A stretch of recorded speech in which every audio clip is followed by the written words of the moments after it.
Manual तरीके से इसको पुश किया जाए, ताकि ऐसा ना हो कि कोई पाइपलाइन जो है वही क्षतिग्रस्त हो जाए।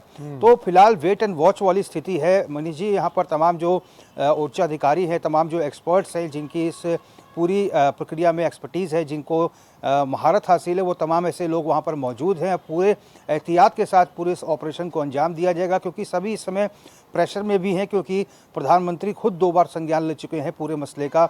रेल मंत्री, गृह मंत्री अमित शाह, ये तमाम लोग जो है पूरी घटना पर नज़र बनाए हुए हैं, और ऐसे में पूरा प्रयास यही हो रहा है कि किसी भी जान माल का नुकसान ना हो। और जब ये कल मुख्यमंत्री पुष्कर सिंह धामी उत्तरकाशी सिलक्योरा पहुँचे थे, उसी समय जब जल निगम ने यह प्रस्ताव दिया था कि अब ड्रिलिंग के माध्यम से ही निकाला जा सकता है और कोई रास्ता नहीं है, तो तुरंत ही इसके आदेश दे दिए गए थे, और करीब 1 घंटे के भीतर गाज़ियाबाद, देहरादून और हरिद्वार से ये ओगर ड्रिलिंग मशीन और ये जो 900 mm की जो पाइप्स हैं, सिविल लाइन पाइप्स, ये रवाना हो चुकी थी। रात को ये पाइप्स भी पहुंच गई थी और ओगर ड्रिलिंग मशीन भी पहुंच चुकी थी। तो अब 1-2 घंटे के भीतर संभवतः काम शुरू हो जाएगा, और जैसा विधायक जी कह रहे थे, शाम तक पूरा प्रयास होगा कि इन तमाम मजदूरों को निकाल लिया जाए, ताकि जो पूरा ऑपरेशन है इसको सफल बनाया जा सके। लेकिन ऐसे में अभी इतना आसान नहीं है। विधायक जी ने एक बात और कही कि खुदाई होगी, उसमें बस कोई हार्ड रॉक्स ना आ जाए, वरना फिर जो है दिक्कत पैदा होती है, फिर उसके लिए अलग से चीज़ें होंगी। तो ये अभी इतना आसान नहीं है। कह रहे फिलहाल ऐसा कुछ है नहीं कि वहाँ पर हार्ड रॉक्स मिले, लेकिन अगर कुछ ऐसी स्थिति पैदा होती है तो क्या उसके लिए तैयार है वहाँ के अधिकारी? क्योंकि जितना आसान समझा जा रहा है उतना आसान ये पूरी प्रक्रिया है नहीं कि नहीं जी बस खुदाई कर दिए और वहाँ पर हमने पाइप लगा दिया जी फिर आ गए, क्योंकि पूरा मामला पहाड़ पर फंसा हुआ है। तो ऐसे में ये चीज़ें इतनी आसान भी नहीं है रोहित। देखिए मनीष जी, चूंकि जो तराई वाले क्षेत्र में है, जिसमें ओगर ड्रिलिंग मशीन से सिविल लाइन बिछाने का काम होता है, मशीन को असेंबल करके जमीन के एक साइड से खुदाई होती है बिना सड़क को खोदे, और अंडरग्राउंड खुदाई होते होते ये जहाँ पर इसकी निकासी है वहाँ तक इसको ड्रिल किया जाता है। अब चूंकि देहरादून और हरिद्वार जैसे क्षेत्र के अगर तुलना करें उत्तरकाशी की, तो पर्वतीय क्षेत्र है, और ऐसे में संभावनाएं हो सकती हैं, क्योंकि ऊपर हो सकता है रॉक्स नजर ना आ रही हो, लेकिन हो सकता है नीचे की तरफ रॉक्स हो, क्योंकि ऐसा होता है पर्वतीय क्षेत्रों में जब बोरिंग होती है तो अमूमन ऐसा होता है, जो ऊंचाई वाले क्षेत्र हैं वहां पर नीचे रॉक्स आ जाती हैं और बोरिंग फेल हो जाती है। ये पूरी प्रक्रिया बोरिंग के समान ही है, जैसे सिंचाई विभाग में या फिर जल संस्थान बोरिंग करता है, उसी तरह से जल निगम में भी इस पद्धति को अपनाया जाता है सिविल लाइन बिछाने के लिए। लेकिन वहां पर ड्रिलिंग मशीन से हो सकता है खुदाई तो ड्रिलिंग मशीन से हो जाए, लेकिन जो छोटे छोटे रॉक्स हैं वो अगर वहां फंसे रहे, और अगर इन पाइप लाइंस को जो बिछाया जाता है, अगर ये रॉक्स जो है सामने आ जाते हैं पाइप लाइन्स के, तो यहाँ पर रोहित बने हमारे साथ कांग्रेस के प्रदेश उपाध्यक्ष जुड़ चुके हैं, सूर्यकांत धस्माना जी। सूर्यकांत धस्माना जी, स्वागत है एचएन में आपका। सूर्यकांत धस्माना जी, टनल हादसा जो हुआ है इसको किस तरह से आप देख रहे हैं? फिलहाल पूरी जो प्रक्रिया है वो चल रही है, अधिकारी लगे हुए हैं मजदूरों को सुरक्षित बाहर निकालने के लिए, और फिलहाल अभी मजदूर सुरक्षित हैं। किस तरह से देख रहे हैं आप जो प्रक्रिया चल रही है, उससे आप लोग संतुष्ट हैं? देखिए, सबसे पहले तो मैं परमपिता परमेश्वर से ये प्रार्थना करूंगा जी कि जो इतनी जानें उस टनल में फंसी हैं, भगवान सभी जानों को सुरक्षित रखे, और जो उनको बचाने का प्रयास किया जा रहा है वो सफल हो, कोई जनहानि ना हो, सब लोग सुरक्षित बाहर आए। सबसे पहली मेरी ये उत्तराखंड के सभी लोगों की तरफ से भगवान से प्रार्थना है जी।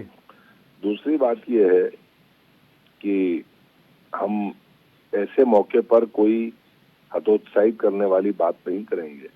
हम चाहते हैं कि सभी लोग सुरक्षित बाहर आए, लेकिन एक बड़ा सवाल जो खड़ा होता है वो खड़ा ये होता है कि इतनी लंबी सुरंग, इतनी बड़ी टनल खोदी जा रही है, जो बेसिक बचाव के काम होने चाहिए आपने वो भी नहीं किए।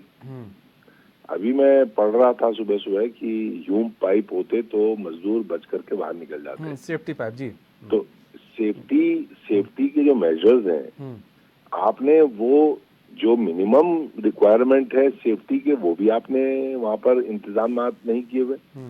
अब आप हरिद्वार से और देहरादून से ह्यूम पाइप भेजेंगे, क्या इतनी लंबी टनल खोदे जाने से पहले वहां पर ये इंतजाम नहीं होने चाहिए थे? ये बहुत बड़ा सवाल है। दूसरा, भूगर्भीय, मैं कोई वैज्ञानिक नहीं हूँ, लेकिन पूरे दुनिया को पता है कि ये उत्तराखंड का जो पहाड़ है ये हिमालय का सबसे नया पहाड़ है, ये शैशव काल में है, इसकी बनावट अभी पूरी नहीं हुई है। भूगर्भीय हलचलें, भू संकलन और यहाँ पर जो रॉक्स हैं या सैंड है या किस प्रकार की वहाँ पर चट्टाने हैं या किस प्रकार का वहाँ पे बनावट है, आज तो विज्ञान ने इतनी तरक्की कर ली है कि आप खुदाई से पहले या ड्रिलिंग से पहले या किसी भी प्रकार की वहाँ पर मूवमेंट करने से पहले आपको मालूम होना चाहिए कि उस जगह की बनावट कैसी है, वहाँ पर किस प्रकार का रॉक है, वहाँ पर किस प्रकार का उसका जो संरचना है उस जगह की वो किस प्रकार की है। तो ये मैं समझता हूँ कि बहुत बड़ी चूक है और ईश्वर न करे किसी प्रकार की जनहानि हो, लेकिन ये गैर जिम्मेदाराना बात है कि आप इतनी लंबी टनल की खुदाई कर रहे हैं और वहां पर आपने जो प्राथमिक वहां पर बचाव के इंतजाम होने चाहिए थे वो आपने नहीं किए हुए हैं। ये एक बहुत बड़ा प्रश्न है।